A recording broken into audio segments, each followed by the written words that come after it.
Hi everyone, मैं जीत सिंह आज सबका अपने चैनल पे स्वागत करता हूँ। एंड आज हम रिएक्ट करने वाले हैं सावल ईआरपीआ के एपिसोड 31 पे। एंड सो फार 30 एपिसोड्स हम देख चुके हैं और जैसे आप लोग प्यार दिखा रहे हैं बस ऐसे ही कंटिन्यू रखिए। कमेंट सेक्शन में आके बताते रहिए आपको और कौन कौन सी वीडियोस पे रिएक्शन चाहिए। ओएसटीज भी डल रहे हैं ऑन डेली बेसिस। अगर आप ओएसटी लवर हैं तो मेरी ओएसटी वाली प्लेलिस्ट जाइए, सुनिए, लाइन से ओएसटीज पढ़े हैं। एंड या और भी नए ड्रामे स्टार्ट करने वाले हैं जल्दी ही, बट उसका नोटिफिकेशन आपको तभी मिलेगा अगर आपने चैनल को सब्सक्राइब किया है और बेल आइकन प्रेस किया है। तो चैनल को अगर सब्सक्राइब नहीं किया है तो नीचे दिए गए सब्सक्राइब बटन पर क्लिक करो एंड बेल आइकन प्रेस करो so that upcoming hot content सबसे पहले आपको नोटिफाई हो। सो ज़्यादा टाइम नहीं लेते हैं, लेट्स स्टार्ट सावल ईयर पे एपिसोड 31।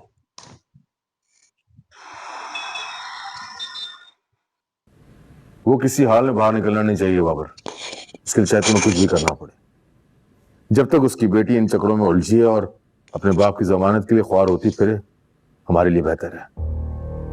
आप ठीक कह रहे हैं। अगर मैं उसका माजी अदालत के सामने रखता हूं तो मुझे डर है कि कहीं आपका नाम ना आ जाए, और आप तो जानते हैं कि ये ठीक है, कुछ भी करो, मेरा नाम नहीं आना चाहिए।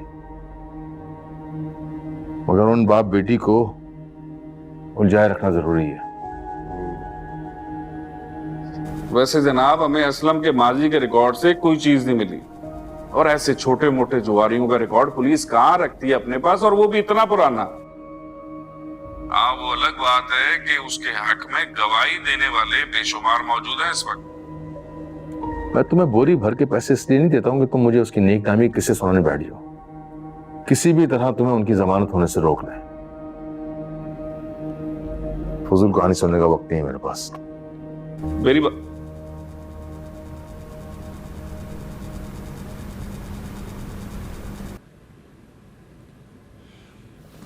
ये एसएचओ तो गले में फंसे हड्डी की तरह अटकता ही जा रहा है। मैं सिर्फ आलियार की वजह से खुद को रोके हुए हूं। मैं उसके सामने मजीद ड्रामा नहीं करना चाहता। मैंने उसकी मां से कह दिया है कि वो आलियार को वापस अमेरिका जाने के लिए ज़हनी तौर पर तैयार करे। एक बार आलियार यहां से जाने की फ्लाइट पकड़ ले, वहां उसका जहाज लैंड करेगा, उससे पहले मैं इनका वो हाल करूंगा कि दुनिया देखेगी।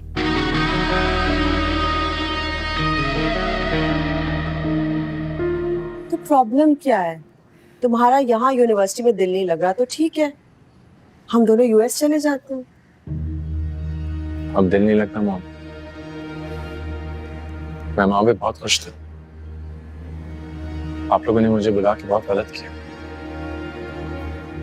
अब तो बहुत कंफ्यूज हो गया। सच और झूठ का फर्क भूल गया। बिल्कुल ठीक कह रहे हो, मैं भी मानती हूँ बहुत बड़ी गलती थी, लेकिन अब उसको सुधार भी तो रहे ना। मैं तुम्हारे बाबा से बात करूंगी, न्यूयॉर्क यूनिवर्सिटी में वो किसी तरह से तुम्हारी एडमिशन करवा देंगे। तुम और मैं वापस चले जाते हैं, और इस बार जब तक तुम कंप्लीटली सेटल नहीं होते मैं तुम्हारे साथ रहूंगी। ये तुम्हारी उम्र नहीं है चीजों से दिल उठने की। और एक और बात, जब तक यहाँ हो सिर्फ घूमो फिरो। जब तुम कमरे में डिप्रेस रहते हो ना, तब तुम्हें देखकर मुझे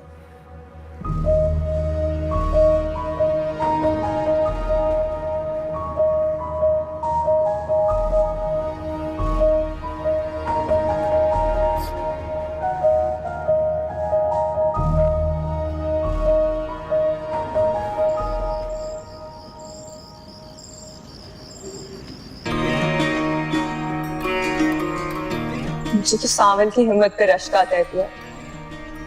ना सच्चा है ना उसका जज्बा। आज के दौर में उसे जान लड़ा देने वाला मुखलिस दोस्त कहाँ मिलता है, जो मौत को सामने देखकर भी हाल बदल के तुम्हारे सामने खड़ा है।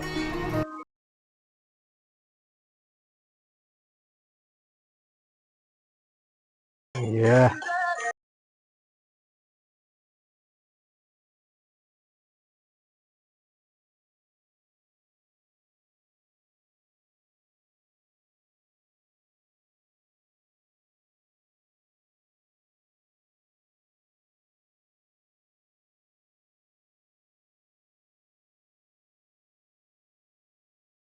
सांवल भाई, तुम बीच में ना पड़ो। वो बड़े साहब का मामला है, तुम भी इसी दरबार के दरबारी हो। छोड़ आए हम वो गलियां, वो दरबार। अब सांवल कई और हाथ नहीं देता है। वो तुमको भी तो नुकसान पहुंचा सकते हैं। क्या तुम्हें उससे कोई डर नहीं है? वो तुम्हें भी तबाह और बर्बाद कर सकता है इस जुर्म की सजा के तौर पर। मैं उससे कह दूंगा कि उसके एहसानात के बदले में अपना खून माफ करता हूं।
बस साहब, इतनी सी है मेरी कहानी। जुए का अड्डा भी खोला मूसा तो छोटे जुए के लिए। ये 500,000 का जुआ भी कोई जुआ होता है। बस साहब, जिसकी जितनी औकात होगी उतना ही करेगा ना।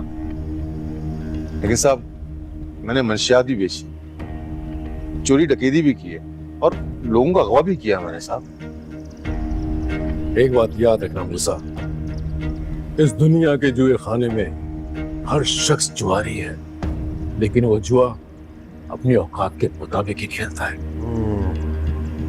खैर, लेकिन एक बात सुनो, अभी यहां से बाहर आओ तो मुझसे जरूर मिलना, तुम्हें धंधे पे लगाऊंगा। हाँ, और वैसे भी कल मेरी रिहाई का दिन है। सच साहब जी? लेकिन साहब, ये सियासत की तो अलीबे में नहीं आती है मुझे। अरे मेरा बच्चा, सियासत के अलावा भी एक और बड़ा धंधा है हमारा, जमीन का धंधा। उसमें लगा हुआ है। और ये जो 500,000 रुपए के तुम जुए खेलते हो ना, और छोटे मोटे चराई, ये सब भूल जाओगे जब महीने में लाखों करोड़ों का मुनाफा होगा। लाखों करोड़ों का मुनाफा? सच कह रहे हो ना साहब आप? बिल्कुल सच कह रहा हूं सर, बिल्कुल सच। लेकिन एक बात याद रखना, जमीन पे कब्जा बड़े जिगर वालों का काम होता है। जमीन खून मांगती है मूसा, खून, जान का खराज मांगती है। दे सकोगे ये हर्जाना? अगर दे सकते हो तो मेरी बात सुनो, ये अपनी शनाख्त को बदलना होगा, एक नई शनाख्त के साथ आना होगा, क्योंकि बहुत सारे मुकदमा तुम पहले अपने सर पर लेते रहे हो। कर सकते हो मूसा, कर सकते हो तो बोल, बोल मूसा। पैसे के लिए हर जुर्माना अदा कर सकता है मूसा, हर हर्जाना कबूल कर सकता है साहब। साहब मैं यहां से रिहा होती सीधा आपके ठिकाने पर आऊंगा, एक नई शनाख्त के साथ। शाबाश मूसा, शाबाश शाबाश साहब, शाबाश साहब। सारे नहीं मूसा, नहीं, तुम्हारी जगह ये नहीं है। अब मिलते हैं बहुत जल्दी एक नए धंधे के साथ। हाँ।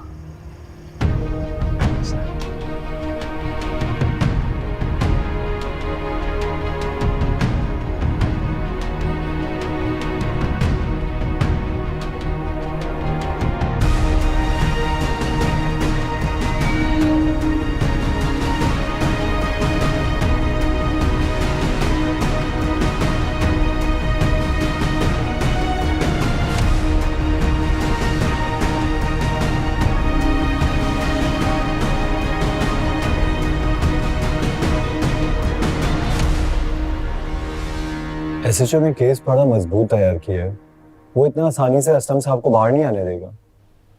कुछ तो सोचो कामिल, कुछ तो होगा जो हम कर सकते होंगे।